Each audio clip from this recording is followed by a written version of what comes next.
ગયા વર્ષે જ વડોદરા શહેરમાં તબાહી મચાવી દેનારું પૂર આવ્યું હતું, ત્યારે આ વર્ષે પણ આવી જ પરિસ્થિતિ સર્જાય તો નવાઈ નહીં। વડોદરા શહેરમાં ચોમાસું માથે છે, ત્યારે કેટલાક વિસ્તારોમાં વિકાસના કામોની અધૂરી કામગીરી જોવા મળી છે।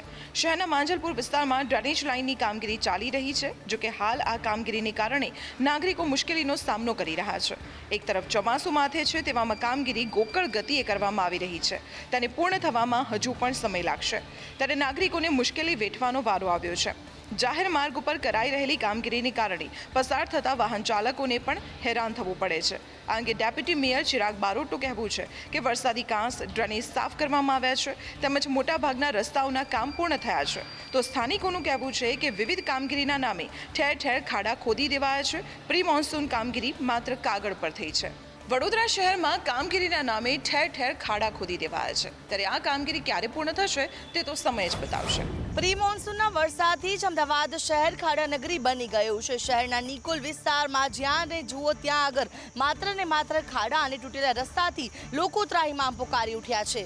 અમદાવાદ શહેર બન્યું ખાડા નગરી। હા, આ વાત સાચી છે। નિકોલમાં ઠેર ઠેર ખાડા અને તૂટેલા રસ્તાના કારણે સ્થાનિકો હેરાન થઈ ગયા છે અને એએમસીની પ્રી મોન્સૂન કામગીરી ખાડે ગઈ હોય તેવું લાગી રહ્યું છે।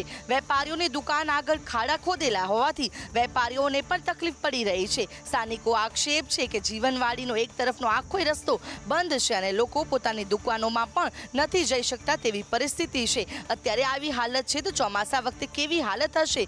હવે ભારે વરસાદ આવશે ત્યારે શું થશે તેની ચિંતા સ્થાનિકોને સતાવી રહી છે। સ્થાનિકો કહી રહ્યા છે કે કોર્પોરેટરોને નિકોલ વિસ્તારની કામગીરીમાં કોઈ રસ જ નથી। છેલ્લા 2 મહિનાથી રસ્તા ખોદીને રાખ્યા છે, પરંતુ કોઈ પણ કામગીરી નથી કરવામાં આવી રહી। સુરતમાં ખાડીપુરનું સંકટ ટાળવા માટે મેયરે કલેક્ટરને પત્ર લખ્યો। ભીમપોર ગામના ગેરકાયદેસર ઝીંગા તળાવ દૂર કરવાનો પત્રમાં ઉલ્લેખ કરવામાં આવ્યો। સુરતમાં પ્રી મોન્સૂનની કામગીરીની બેઠકમાં ચર્ચા બાદ મેયરે કલેક્ટરને પત્ર લખ્યો છે। ખાડીપુરનું સંકટ ટાળવા ભીમપોરના ઝીંગા તળાવ દૂર કરવામાં આવે તેવી રજૂઆત કરવામાં આવી છે। તળાવના દબાણો દૂર કરી જમીન સમતળ થાય તો પાણીની વહન ક્ષમતા વધી શકે છે। સુરતમાં વરસાદી પાણીના નિકાલ માટે 9 મુખ્ય ખાડીઓ વર્ષોથી વહી રહી છે। ખાડીઓમાં કાપ જમા થવાથી અને ખાડી કિનારે દબાણો થવાથી પાણીની વહન ક્ષમતાનો ઘટાડો થઈ રહ્યો છે। સુરતના લિંબાયત, ઉધના અઠવા ઝોન વિસ્તારમાંથી પસાર થતી કાકરા ખાડીઓ જેનો મુખ સીધો ખજોદ પાસેના મીંડોરા નદીને મળે છે, જ્યાં ઝીંગા તળાવ ઊભા કરી દેવામાં આવતા પાણીની અવરજવર અટકી ગઈ છે। સુરતના ભીમપોર ગામમાં ગેરકાયદેસર ઝીંગા તળાવો દૂર કરવામાં આવે તો સુરત શહેરમાં વરસાદની સિઝનમાં જે પાણી ભરાવાની સમસ્યા છે તે દૂર થઈ શકે છે।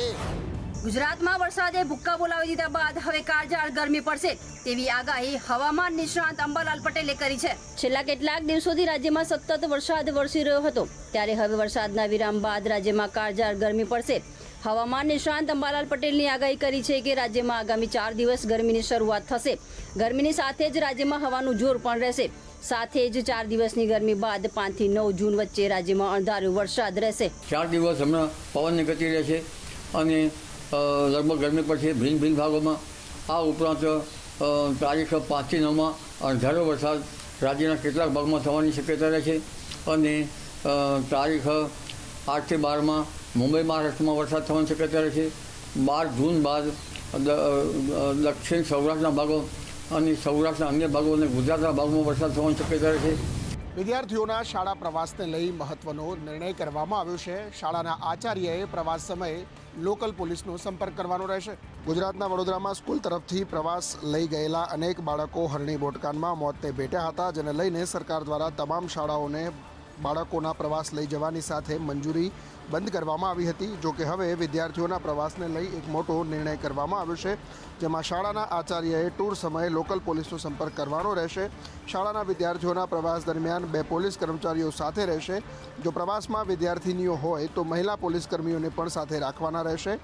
ડીજીપી કોન્ફરન્સ 2024માં થયેલા સૂચનોનો ગુજરાતમાં અમલ થયો છે। ડીજીપી કચેરીએ શિક્ષણ વિભાગને પત્ર કર્યો છે। મહત્વનું છે કે આ કોન્ફરન્સમાં પ્રધાનમંત્રી નરેન્દ્ર મોદીએ આ સૂચન કર્યું હતું। વિદ્યાર્થીઓની સુરક્ષાને ધ્યાને રાખી હવેથી આ પ્રવાસ દરમિયાન 2 ગણવેશધારી પોલીસ કર્મચારીઓ સાથે રહેશે। રાજ્યમાં સરકારી કચેરીના સમયમાં ફેરફારને લઈ વિવાદ સર્જાયો છે।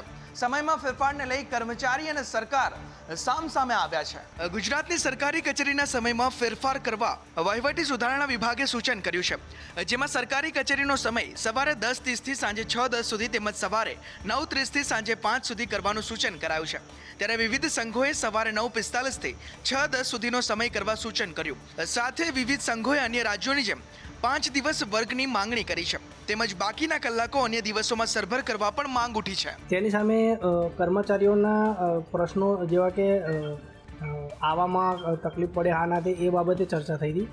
ત્યારબાદ મંડળોએ સૂચન કર્યું કે જો આ સુધારો કરવાનો હોય તો જે 9:30નો સમય છે તે 9:30થી 6:10 રાખો, તેમાં કર્મચારીનો વાંધો નથી, પરંતુ 5 ડેનું વીક કરો એટલે એક અઠવાડિયું શનિવાર તમામ શનિવાર રજા રહે.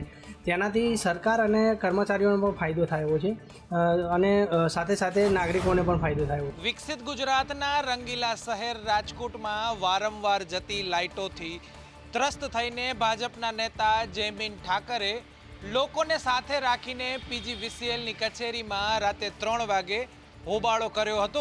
રાજકોટમાં પીજીવીસીએલના અધિકારીઓની મનમાની સામે આવી છે. પીજીવીસીએલના અધિકારીઓને ભાજપના નેતા અને કોર્પોરેશનના સ્ટેન્ડિંગ કમિટીના ચેરમેનનો ફોન ન ઉપાડતા પીજીવીસીએલ ઓફિસમાં હલ્લાબોલ કર્યો હતો. વોર્ડ નંબર 2માં છેલ્લા 4 દિવસથી સતત લાઇટ જતા નેતા જયમીન ઠાકરે સ્થાનિકો સાથે પીજીવીસીએલ કચેરીએ રાતે 3 વાગે હલ્લાબોલ કર્યો હતો. જયમીન ઠાકરે પીજીવીસીએલના અધિકારીઓને ખખડાવતા હતા, સાથે જ વોર્ડ 2માં લાઇટ જશે તો અધિકારીઓને મારશે તેવી પણ ધમકી આપી હતી. ભાજપના નેતાની સાથે સાથે સ્થાનિકોએ પણ આરોપ લગાવ્યો હતો કે પીજીવીસીએલના અધિકારીઓ રાતે રિપેરિંગના નામે લાઇટ બંધ કરીને ફોન આગળ મૂકી દે છે, જેથી કરીને ફોન પણ નથી ઉપાડતા.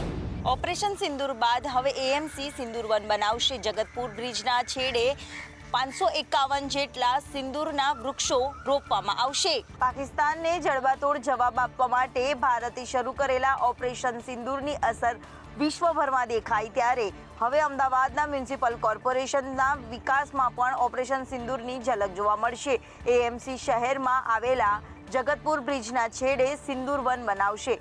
5000 ચોરસ મીટરમાં સિંદૂર વન બનાવવામાં આવશે, જેમાં 500 જેટલા સિંદૂરના વૃક્ષ રોપવામાં આવશે. પીપીઈ ધોરણે સિંદૂર વન બનાવવા માટેની કામગીરી છે તે હાથ ધરવામાં આવી છે. તેની 5 વર્ષ સુધી જાળવણી પણ કરવામાં આવશે. આ પાર્કમાં 12000 વૃક્ષો પૈકી 551 વૃક્ષ સિંદૂર બનાવવામાં આવશે, જેને સિંદૂર વન તરીકે વિકસાવવામાં આવશે, જ્યારે બાકી રહેતા ઇન્ડીસ પ્રકારના જુદા જુદા વૃક્ષની મિયાવાકી પદ્ધતિથી વૃક્ષારોપણ કરવામાં આવશે. વિશ્વ પર્યાવરણ દિવસે જ આ સિંદૂરના વૃક્ષો વાવવામાં આવશે. આ સાથે જ મુખ્યમંત્રી ભૂપેન્દ્ર પટેલ દ્વારા છોડવા વાવીને વૃક્ષારોપણ કરીને કામગીરીનો આરંભ કરાશે. અમદાવાદ શહેરમાં લારી ગલ્લા જેવા દબાણો હટાવવાની ઝુંબેશ શરૂ કરવામાં આવી છે, ત્યારે અમદાવાદના પ્રેમ દરવાજા પાસે એએમસીના અધિકારીઓ અને લારી ગલ્લાના વેપારીઓ વચ્ચે માથાકૂટ થઈ હતી. અમદાવાદમાં એએમસી લારી અને ફેરિયા જેવા દબાણો દૂર કરે છે, જેમાં ઘણીવાર દુકાનદારો અને એએમસીના અધિકારીઓ વચ્ચે ઝપાઝપી પણ થતી હોય છે.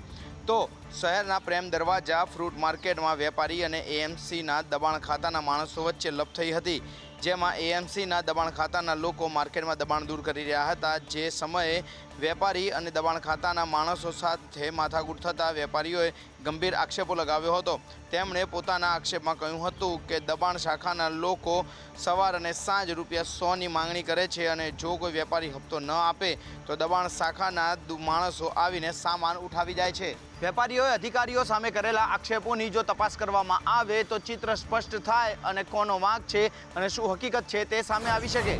રાજકોટમાં દારૂના નશામાં ધૂત એક ટિપરવાન ચાલકે અકસ્માત સર્જ્યો. મનપા સંચાલિત ટિપરવાન ચાલકે બાઇક સવારને અડફેટે લીધો. રાજ્યમાં અવારનવાર નશામાં ધૂત બની વાહન ચાલકો અકસ્માત સર્જતા હોય છે.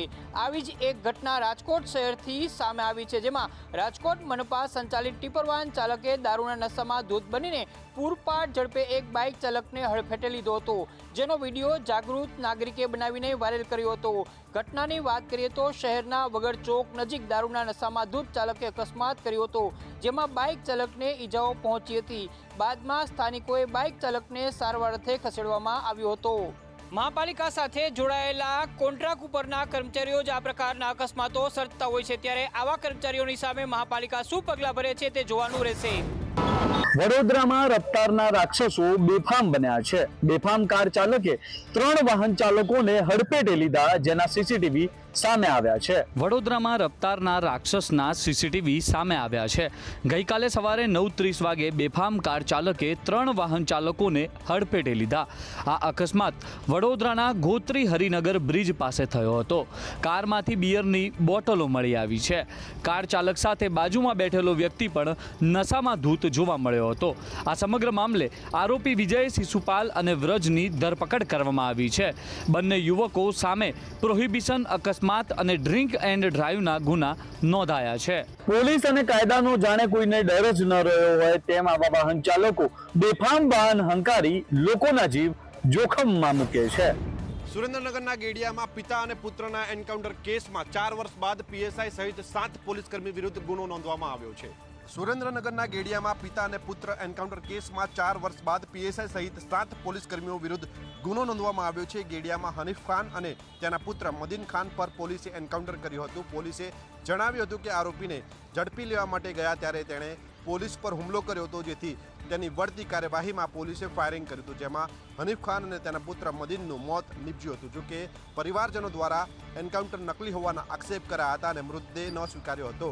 સમગ્ર મામલો કોર્ટ સમક્ષ ગયો હતો અને કોર્ટના આદેશ પછી પીએસઆઈ વિરેન્દ્રસિંહ જાડેજા સહિત 7 પોલીસકર્મીઓ વિરુદ્ધ બજાણા પોલીસ મથકમાં મોડી રાત્રે ગુનો નોંધાયો છે. ટૂંક સમયમાં જ પીએસઆઈ સહિત 7 પોલીસકર્મીઓની ધરપકડ થાય તેવી શક્યતાઓ વર્તાઈ રહી છે. ગેડિયામાં નકલી પોલીસ એન્કાઉન્ટર કેસમાં 4 વર્ષ બાદ પીડિત પરિવારને ન્યાય મળતા તેમણે કોર્ટનો આભાર વ્યક્ત કર્યો છે.